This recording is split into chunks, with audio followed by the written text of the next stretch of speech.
Hey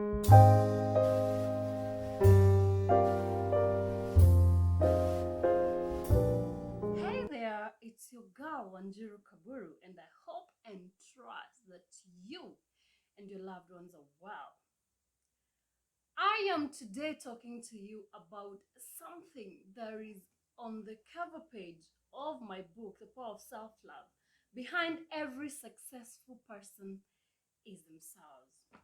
I'm starting a series I'm calling the Self Love series of various episodes.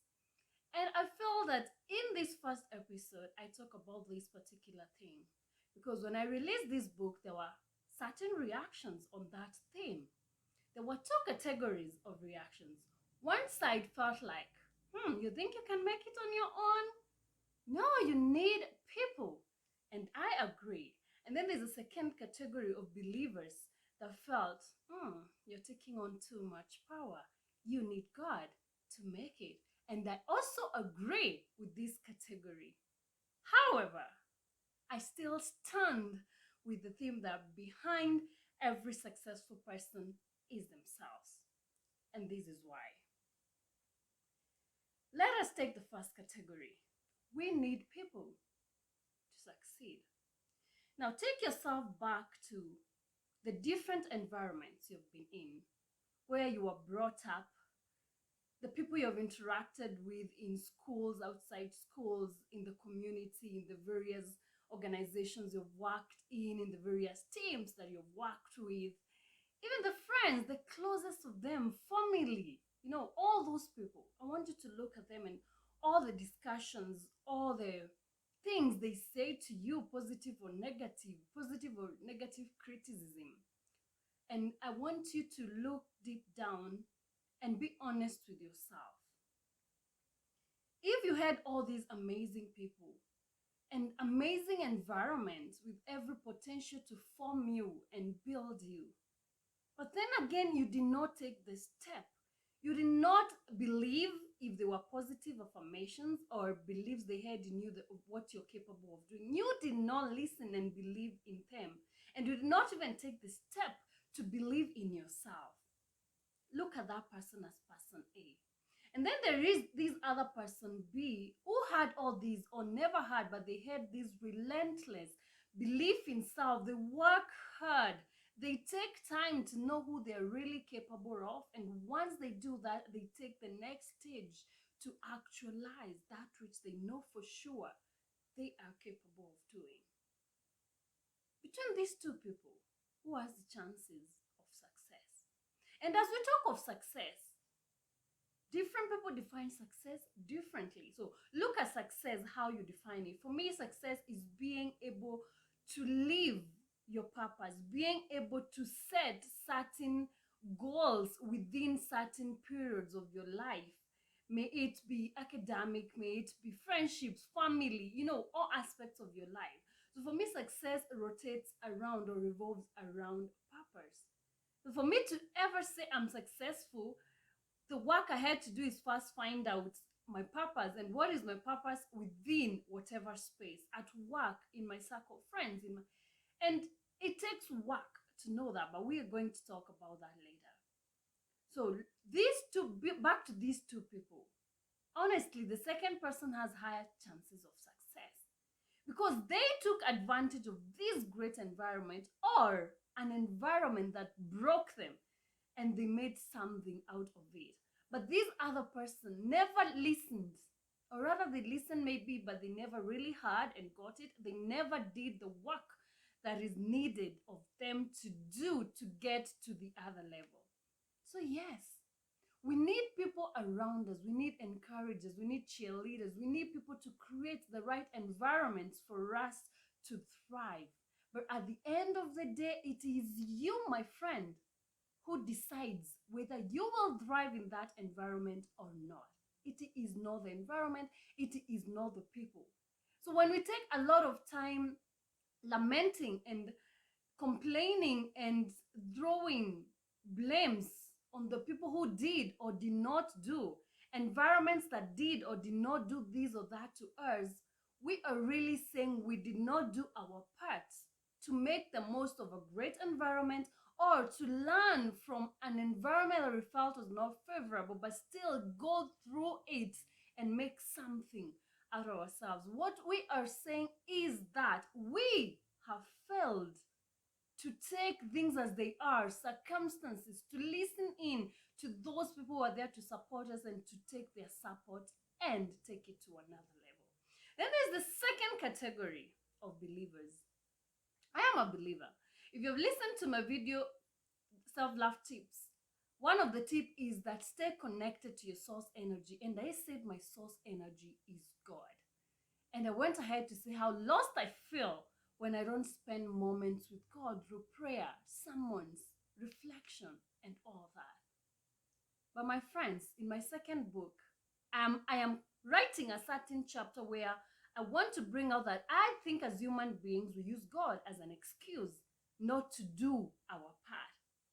And this is why I'm going to use three scenarios of three people, scenarios of people, wherever you call them, from the Bible to let you understand that yes, we need God to succeed, but still you are at the center of it. The first scenario is David and Goliath. Most of us who are believers know the story of David and Goliath.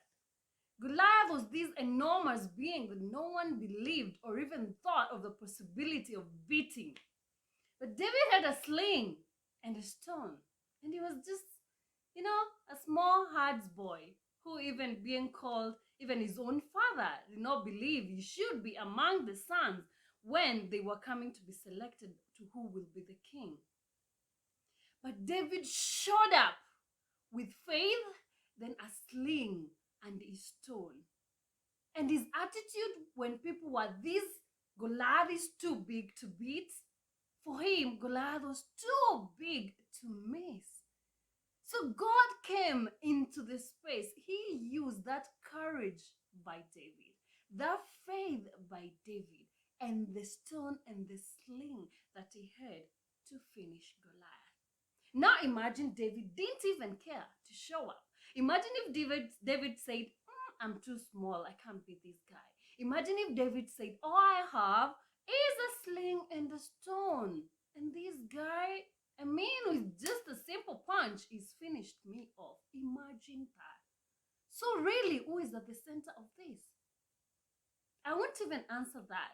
I think you can answer it yourself. The second scenario is the first miracle of Jesus Christ, turning water into wine. If you remember correctly, Jesus gave a command that the barrels are filled with water. He did not fill the barrels with water. He asked that those barrels or tanks are filled with water. And the people had to do the work of filling those barrels with water.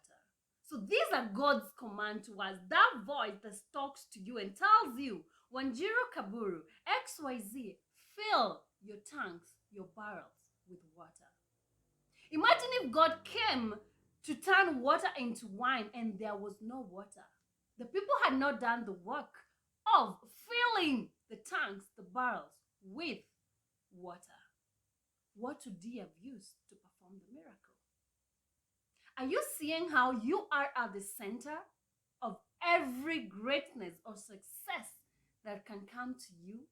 Have you filled your barrels with water? Have you listened, yes, to that voice of God? Have you been obedient to it? That gut feeling that I usually talk about, telling you this is who you can be if you take these steps. This is you. No one else can do this better than you. This every day knocking to you. That's the voice. Have you been obedient to it? Have you been obedient to filling the tanks, the barrels, with water? Number 3, Moses. When Moses was leading the Israelites to Canaan, they came across a sea they could not cross. And he was stranded. I'm a leader, I'm here. I do not know what to do. Many of us find ourselves in that situation. Whether we are leading big teams, organizations, small teams, or even leading ourselves, we find ourselves in a situation where we don't know how to come out of it, and we feel now this is the end. And Moses was there, everyone looking upon him, and he's stranded. How do we cross this? See, our enemies are right behind us. We're stranded here. They're going to finish us. But God asked him, "What are you holding?" And he had a stick. "What are you holding?"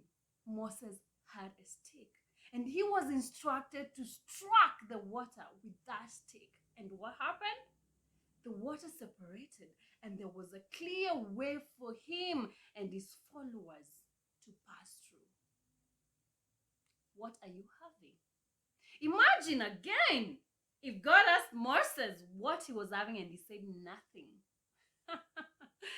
That would have been the end of it all. We as Christians, we are used to saying, well, he had to have it so that the gospel of the Lord can be fulfilled. But ladies and gentlemen, I'm asking you to look at it this way. What are you having?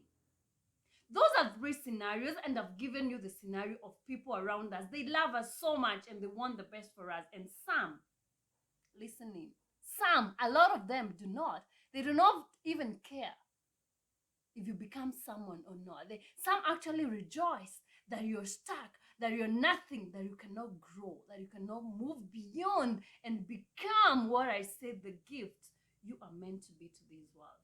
So listen in carefully, my fellow followers, my friends. It is you who is at the center of it all. No matter how you look at it, no matter who has your back, no matter who is at your corner, no matter how much you pray, no matter how close you feel you are to God, neither God or people around you can do these things for you.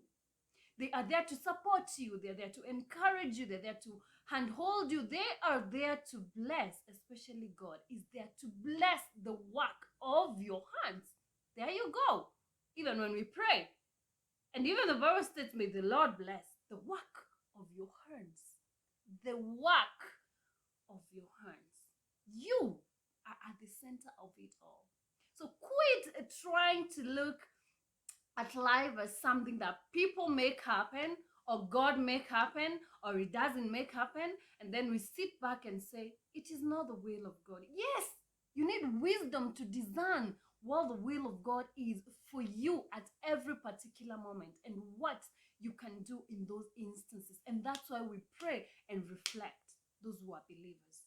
But at the end of it all, you need to do the work of clearing the noise, creating those moments of solitude where you can hear God's voice clearly. And he won't go ahead and do it for you. He will guide you. He will instruct you. So will you be obedient? Will you be willing to do the work? Will you have the courage to show up like David with that which you think is nothing, a sling and a stone? Will you be willing to listen in to that voice of your mom telling you, my daughter, my son, I know you can do this? That friend of yours. Will you go the step further to believe in yourself, then dress up, show up, and do the work? Will you do that? So I started by telling you, yes, I agree with your reactions that, no, girl, you have it too much over, you have it too much over your head. You need people to succeed. You can't just say you succeed by yourself. And I also agree when you tell me, relax, girl, you need to acknowledge God. Because I do. And if you've read my book, the very first pages are about that. And in the next video, I will talk about self-awareness, and it will come out very clearly, as it is in my book, that I acknowledge the position of God. He put us here but gave us choices. And every choice has consequences. So will you choose every step, creating habits and doing things that make you great, a success, and what you're meant to be to the world? Or will you choose to sit back and blame it on everyone else? Will you choose to sit down in fear instead of being courageous to go the distance, instead of being courageous to follow that gut feeling, which is God's voice? Ladies and gentlemen, I sure hope and pray that you and me will have the courage. The other day, I just finished reading the book More Than Enough by Walter Roth. And she There's a certain part towards the end where she was transitioning from this, what she thought was the epitome of her career. And there is something she said: the universe is calling on us to be a little bit braver. So I hope and pray that you and me are going to be just a little bit braver every step along the way, to do the work, to wake up, dress up, show up, and do the work. Because however you look at it, behind every successful person is themselves. And there is nothing I long for more than all of us finding out who we really are, going the distance, and becoming that, the gift we are meant to be to the world. And that's why in the next episode, I am going to talk about self awareness, getting to know who you are, why it's really important, the things you need to look out for. And hope and believe that in this journey together, we are going to be the gift we are meant to be to the world. Because remember, no one can do you more than you. Ciao.